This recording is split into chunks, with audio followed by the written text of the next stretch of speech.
Над 60 на студенти кои дипломирале во изминатиот период на правниот факултет и факултетот за новинарство при Универзитетот Гоце Делчев во центрите во Штип, Кочани и Струмица денес свечено беа промовирани и им беа доделени дипломите. По дипломирањето поголем број од студентите се надеваат дека ќе најдат работа во областа во која дипломирале и својата иднина ја гледаат во земјава. Во студирањето најпред се сум задоволен од наставничкиот кадар. Значи беа максимално професионални и сум благодарен што ни го посветија, ни дадоа од нивното знаење. Посветувавме практична работа во судовите, во основните судови во Штип, во Кочани и сум многу задоволен.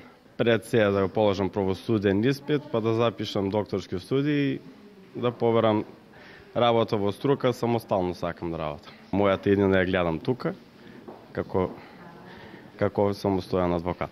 Јас заврших на правниот факултет, привенета политика и дипломатија, значи во иднина очекувам да работя нешто у таа сфера. Студирањето беше со 3 години јавна администрација. Вработен не сум, очекувам работа, се надевам побрзо вработување на струката. Во тековната академска година реализирани се дел од многобројните проекти на правниот факултет, во кои се вклучени дел од студентите од сите студентски програми, истакна деканот Ананиев. Во рамките на нашиот факултет традиционално организиравме научна конференција во Русија, значи во коорганизација со Универзитетот од Воронеж.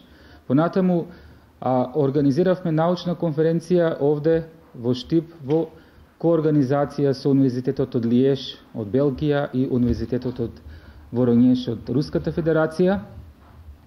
Имавме серија на активности во кои што беа вклучени студенти, како што се симулирани судења, надпревари во симулирани судења, понатаму трибини.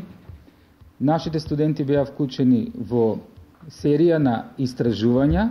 Освен на правниот факултет, денес свечено доделување дипломи имаше и на Музичката академија на Универзитетот Гоце Делчев. Дипломите на Штипскиот универзитет свечено се доделуваат 2 пати годишно.